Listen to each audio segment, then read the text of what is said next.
who I looked up to, I have been able to connect with, and they respect my pen. You feel me? And that's what I wanted to get to. In 1994, Tupac directed the Ghetto Theory. Ghetto Thing. Ghetto Thing. That was your first. Yeah. That was your first single. I mean, how was that working with Tupac?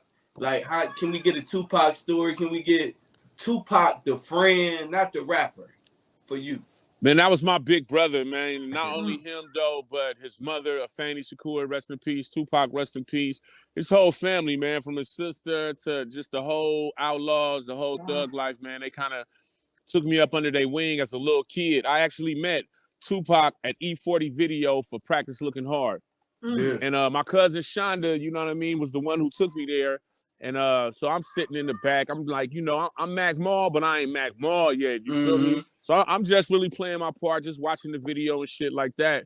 And all of a sudden, a white limo pull up, and man, Pac hop out. Pac wearing a Orlando Magic basketball jersey and shit. And I'm just looking at him like, man, you know what I mean? And where I come from, you know what I mean?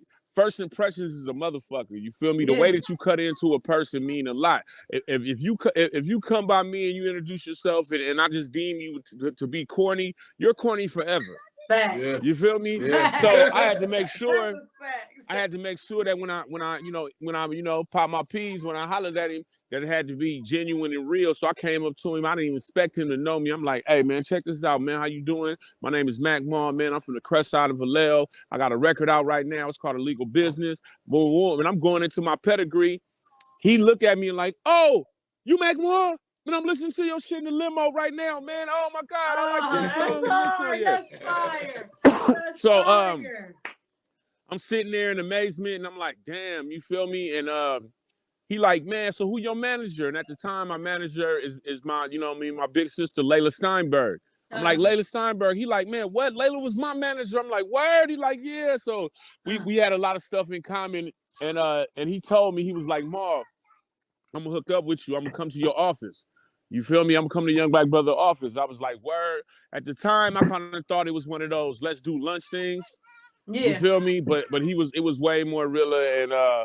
And like, man, he came to the office and he was like, man, we gonna do a video. We gonna do a ghetto theme video. Yeah. He wrote that, he directed it, he got the crew, and he did it for free. You feel me? So yeah, that shit was like a big thing. You know what I mean? Pac, if it was one thing I want to say about Tupac, man, if it was one word, it'd be Pac was loving. He loved his people. You know what I mean? And he wanted to show us all that, you know what I mean, this business is, you know, the good and the bad. You know what I mean? So yeah, he did that for me.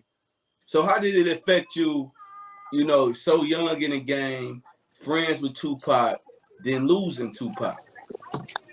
I mean, man, bro, at the time, truly, man, that I thought he was invincible, brother. You feel me? We all like did. I thought he was gonna live. I thought he was gonna live. You know what I mean? It was like, you know, I couldn't believe it. You feel me? I couldn't believe it. And when it happened, you know, when he actually died, it was just like, it was sad because I knew like such a big piece. You feel me? Of hip hop, of not only my heart. I knew that so many other people felt the way that I felt. You know what I mean? Felt the pain, and it was like, you know, I had phones where I kept his messages in there when you know, because you would call Pac and he would call you like 3 days later. You feel me?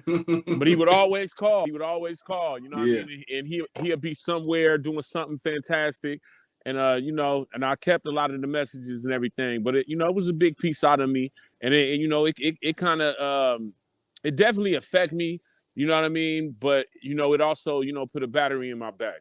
Right. And unfortunately, you have experienced some death with friends. You know what I'm saying? Like even with Mac Dre, if I'm not mistaken. You know what I'm saying? In Kansas City. I was in Kansas City with Mac Dre. Can you tell us a little bit about your relationship with Mac Dre, and then kind of how that death also affected you? Mac Dre is from the Country Club Crest Side. That's my big cutty. That's my cutty. You know what I mean? Okay. I made my first demo with Mac Dre. You know what I mean? That's my namesake. I'm a third generation Mac. The first being the Mac Michael Robinson, may he rest in peace. The second being Mac Dre, may he rest in peace. And then there's me. You feel me? That's my namesake. You know what I mean? And that's my big cutty. You know, he from the Romper Room. I'm from the Strictly Cess. It's like, you know, like levels, you know what I mean? We like the younger version of the rock, you feel me? And it was just, our whole life, man. Dude was my hero. You feel me? Somebody who I always looked up to. You know what I mean? He was the biggest rapper. You feel me? To me, you know what I mean? He was something that, when they went to the when he got set up by the feds and he went to jail, you know what I mean? It was put on my back. The turf was put on my back, and I had to represent. You know what I mean? And if you listen to Illegal Business, I said his name probably more than I said my own name. You feel me? Yeah. And at what age was this? How old were you when you felt like you had to carry the weight on your back? Oh, this was 17. Ooh. This was 17. Do you feel like that made you feel like you had to grow up a little too early? Man, or I had to grow up early? Yeah. I had to grow up fast, man. You know what I mean? Being a young dude, you know what I mean? In a position, doing my own thing. I'm in high school. I got a record. I'm still in the streets. I'm still from somewhere. You feel me? So, I had grown men. You know what I mean? I wanted to get my family in a better position, you feel me? But I had grown men want me to buy kilos of dope, you feel me? And I had to really stand on it like, man, I'm doing what's right for me, you feel me? And to be an individual, that's a lonely road, you know what I mean? It's only for a certain type motherfucker to be an individual.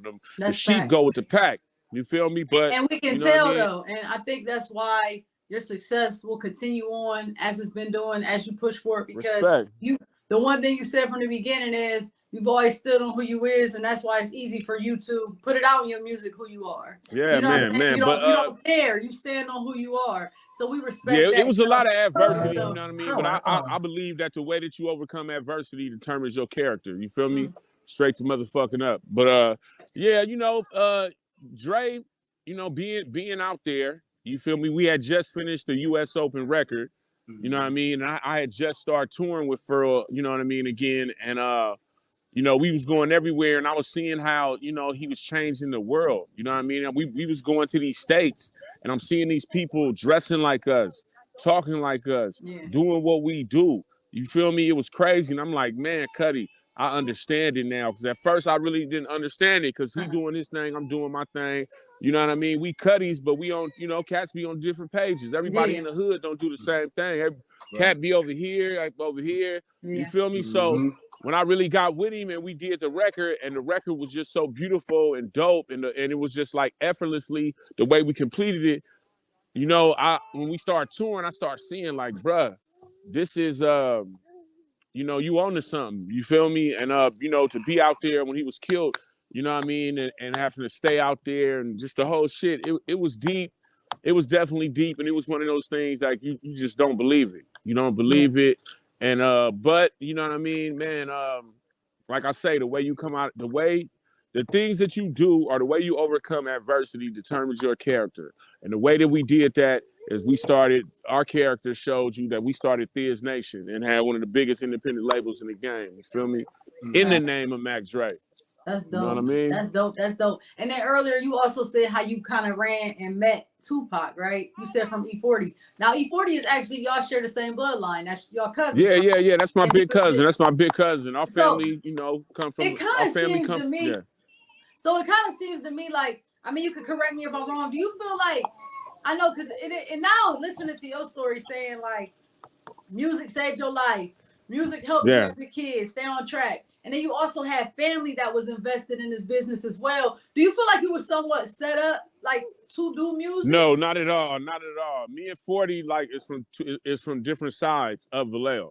Okay. You feel me? Opposing sides of Vallejo. You feel me? Oh, okay. Yeah. I'm from the Crest, and they from the hillside, and them sides don't get along. Never have. You feel me? So it wasn't like we was by each other like that. You didn't get the silver spoon at all. You didn't get the silver. Nah.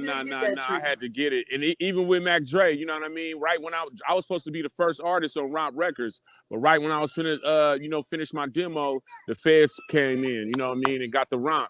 You feel me? So it was like, you know what I mean? Everything that I achieved, you know what I mean? I had to go the long way. To some it might be the short way, but for me it was the long way. No, I mean, honestly, to each his own, and I respect that. You know what I'm saying? Because you've held it down. Yeah. You've held it down. So speaking of 40, yeah. But me and 40 is good money. You know what I mean? That's my big cousin. You know what I mean? I love and respect him. Right. Do he ever try to play the big cuz role with you? Like, hey, look, Always. I'm big cuz. Always. Him, Sugar T. Like always, man. Sugar